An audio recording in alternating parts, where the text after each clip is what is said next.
ప్రభువైన యేసుక్రీస్తు పరిశుద్ధ నామములో ఈ కార్యక్రమాలు వీక్షిస్తున్న మీ అందరికీ ప్రేమపూర్వకమైన వందనాలు తెలియచేస్తున్నాం.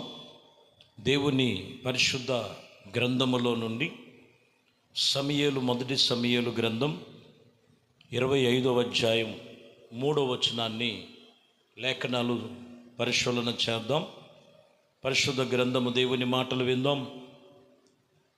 అతని పేరు నాబాలు, అతని భార్య పేరు అబీగాయేలు.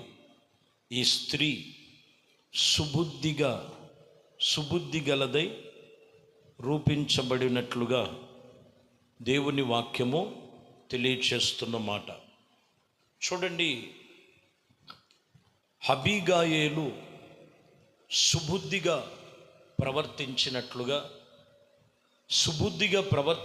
వలన తన భర్త మోటివాడైన దుర్మార్గుడై ఉన్న కొన్ని పరిస్థితులు భర్తలో లోపమున్న భార్య అయినటువంటి అబీగాయేలు సుబుద్ధిగా ప్రవర్తించటం వలన వారి కుటుంబం ఆశీర్వదించబడినట్లు, ఆశీర్వాదముగా నిలిచినట్లుగా రాయబడి ఉంది. ఈ వాక్యములో దేవునిని అనుసరించువారు, ప్రభుతో నడిచేవారు సుబుద్ధిగా ప్రవర్తించాలి. సుబుద్ధిగా ప్రవర్తించినట్లయితే ఇదిగో వారు దేవుడిచ్చు ప్రతి మేలులు, ఆశీర్వాదాలు పొందుకుంటారు. ఈరోజు మనము వాక్యము సుబుద్ధిగా ప్రవర్తించాలి.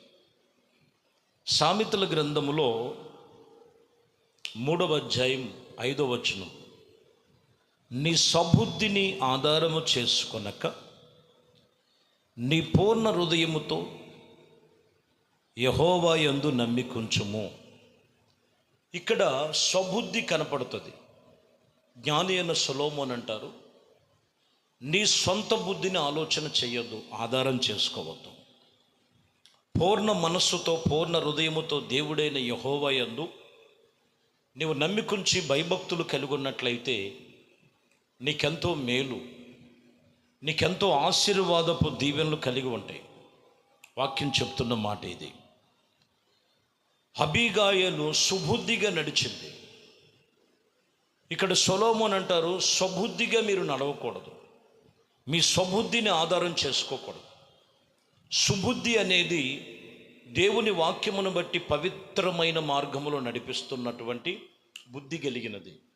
స్వబుద్ధి అనేది లోక సంబంధమైనటువంటి సొంత ఆలోచనలు చేస్తున్నది స్వబుద్ధిగా ఉన్నదని గమనించాలి. స్వబుద్ధిగా కాదు, కానీ సుబుద్ధిగా ప్రవర్తించాలి. దావీదును గురించి మనము మొదటి సమూయేలు గ్రంథం 18వ అధ్యాయం 5వ వచనములో, దావీదు సౌలు తానును పిలిచిన చోటునెల్లా పోయి సుబుద్ధిగా పని చేసి వచ్చాను కనుక సౌలు యోధుల మీద అతనిని నియమించెను. జనులందరి దృష్టికి, సౌలు సేవకుల దృష్టికి దావీదు అనుకూలుడుగాను నున్నట్లుగా రాయబడి ఉంది. చూడండి, దావీదు వెళ్ళిన చోటల్లా, అప్పగించిన పనల్లా కూడా ఎలా చేస్తున్నాడంటే సుబుద్ధిగా చేస్తున్నాడు. అందుకనే వారందరి మీదకి యోధుడుగా, గొప్పవాడుగా పేరు తెచ్చుకునటానికి. ఒక వ్యక్తి పవిత్రమైన మార్గములో పవిత్రమైన బుద్ధి కలిగినప్పుడు, సుబుద్ధిగా ప్రవర్తించినప్పుడు అనేక మంది వారి మధ్యలో వాక్యం చెప్తున్న మాట యోధులుగా అంగీకరించి వారిని ఉన్నతమైనటువంటి కృపలో నిలబెడతాడు. అంతేకాదు 18లోనే 14వ వచనంలో చూస్తే, మరియు దావీదు సమస్త విషయములో సుబుద్ధి కలిగి ప్రవర్తించగా యెహోవా అతనికి తోడై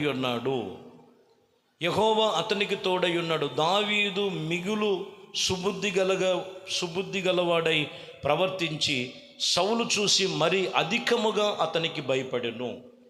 ఇక్కడ మీరు గమనించాలి, సుబుద్ధిగా ప్రవర్తించటం వలన దేవుడు దావీదుకు తోడై ఉన్నాడు. దావీదు సుబుద్ధిగా ప్రవర్తించటం వలన ఇదిగో సౌలు చూసి అధికముగా భయపడ్డాడు. ఈరోజు దేవుని వాక్యము చెబుతున్న మాట, సుబుద్ధిగా ప్రవర్తించినట్లయితే ఇదిగో దేవుడు నీకు తోడై ఉంటాడు. దేవుడు నిన్ను మరి ఒక ఘనతకు కారకులుగా ఉంటాడు. ఈరోజు నువ్వు చేస్తున్న భక్తి జీవితంలో, నీ దైనందిన జీవితంలో సుబుద్ధిగా ప్రవర్తిస్తున్నావా, స్వబుద్ధిగా ప్రవర్తిస్తున్నావా? నీ సొంత నిర్ణయాలు కాదు, కానీ ఒక పవిత్రమైన పరిశుద్ధ గ్రంథము చెబుతున్న మాటల్లో దేవుని మాటల ప్రకారముగా సుబుద్ధిగా నువ్వు ప్రవర్తించినట్లయితే ఆయన నీకు తోడై ఉంటాడు.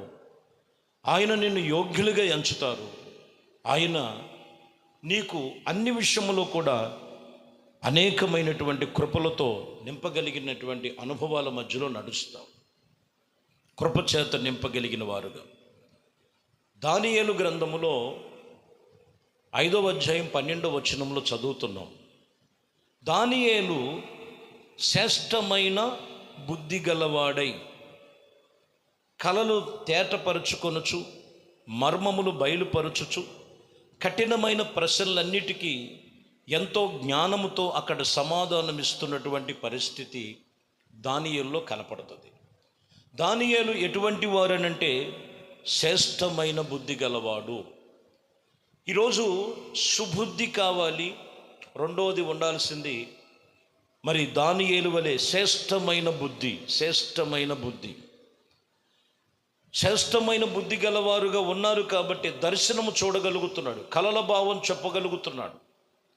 ఈరోజు ఆత్మీయతలో కావలసింది శ్రేష్టమైన బుద్ధి. అది ఆత్మ సంబంధమైనది.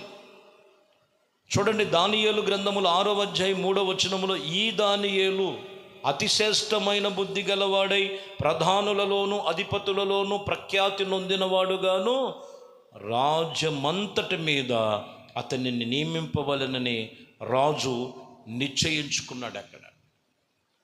ఎందుకంటే ఈయన అధిక శ్రేష్ఠుడు, అతి శ్రేష్టమైనటువంటి బుద్ధి గలవాడై ఉన్నాడు దానియేలు.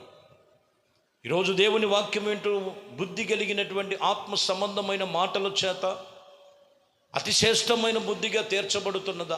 ఏదో విన్నాంలేండి, చదువుతున్నాంలేండి, ఏదో కాసేపు అయిపోయింది, ఏదో నామకార్థముగా కాదండి. సుబుద్ధిగా, నువ్వు సుబుద్ధిగా ప్రవర్తించాలి.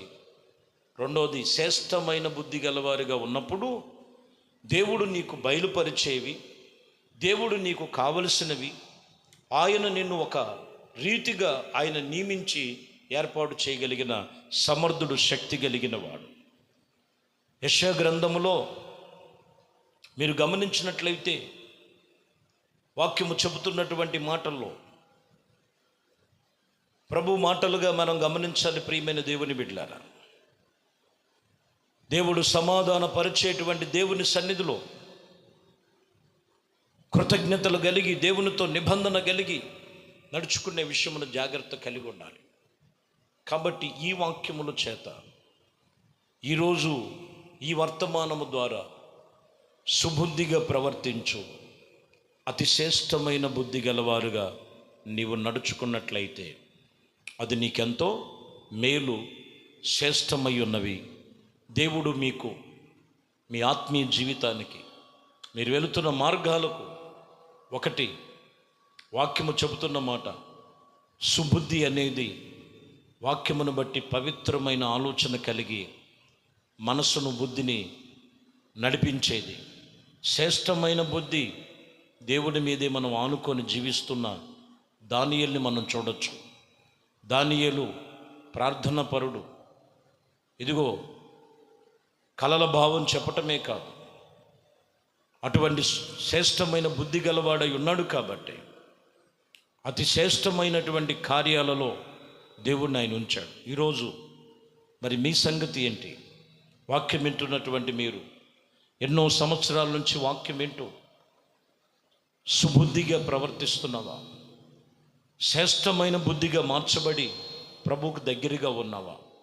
లేదా ఇంకా ఏమైనా చిన్న చిన్న బలహీనతలు ఉన్నాయి, లేదండి నా పరిస్థితులు వేరుగా ఉన్నాయి అనే పరిస్థితులు నీలో ఉంటే ఇప్పుడే ప్రభుతో నీకున్నవన్నీ చెప్పు, ఆయన సన్నిధిలో అడుగు. నీ ప్రతి మనవులన్నీ ఆలకించి నీకు ప్రతిఫలం ఇచ్చునుగాక.